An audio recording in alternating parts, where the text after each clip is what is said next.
Jobs a dit, et je cite, « Vous ne pouvez pas imposer la productivité, vous devez fournir les outils permettant aux personnes de donner le meilleur d'elles-mêmes, le bien-être des collaborateurs pour une entreprise prospère. »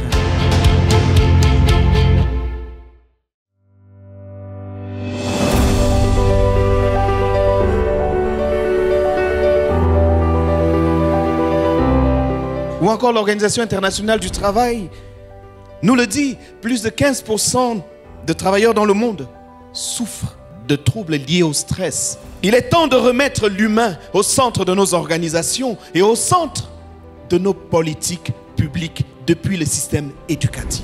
Commençons par rappeler que l'humain, bien plus qu'une compétence, est un potentiel à préserver afin que son épanouissement garantisse celui de la société de façon générale et de l'entreprise en particulier. Une meilleure expérience collaborateur est le gage d'un plus fort engagement. Nous sommes tous unanimes qu'il faut intégrer au sein des organisations des programmes de bien-être de santé des collaborateurs, tout un ensemble de mécanismes mis en place à travers des politiques sociales réelles.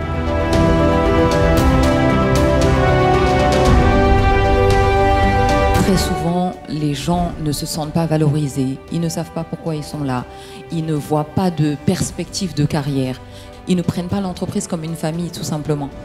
Pour moi, la première responsabilité d'un manager, c'est la santé physique, émotionnelle, mentale de ses collaborateurs. La diversité nous fait avoir une vision partielle de ce que c'est le monde, mais il faut harmoniser pour avoir ce que la réalité reflète. Pour avoir une vision globale, il faut prendre tous les différents morceaux, les mettre en un pour avoir une bonne perception.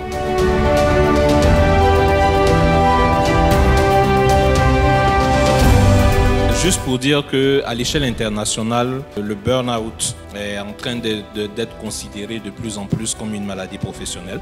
Chacun a sa façon d'aborder le sujet du stress, mais à partir du moment où tout le monde a un mal-être, aussi minime qu'il soit, il faut déjà commencer à en parler.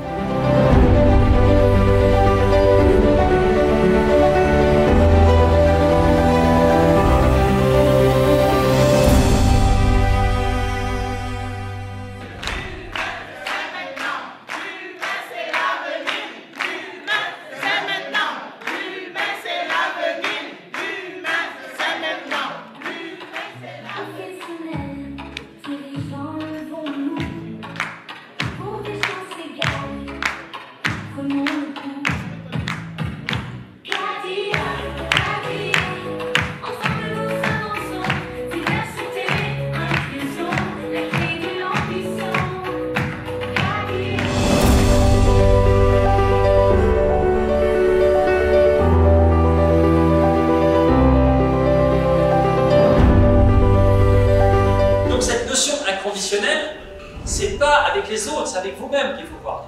Oui, c'est vrai. Et donc je vais vous dire un truc. À chaque fois que vous êtes mal, la technique c'est quoi? C'est arrête, menteur. Prévenir vaut mieux que guérir. Vous savez, la prévention, elle a 3 niveaux. D'accord? Primaire, secondaire et tertiaire. Identifiez à quel niveau vous êtes et commencez à améliorer la qualité.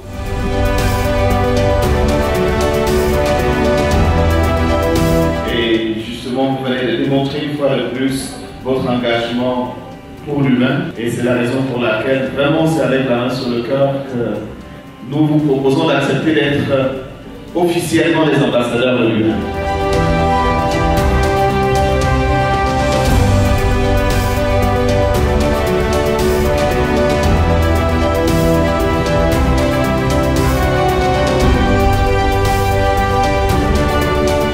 L'enjeu, c'est de réduire les souffrances. C'est pour ça que l'Acadie ne va pas s'arrêter.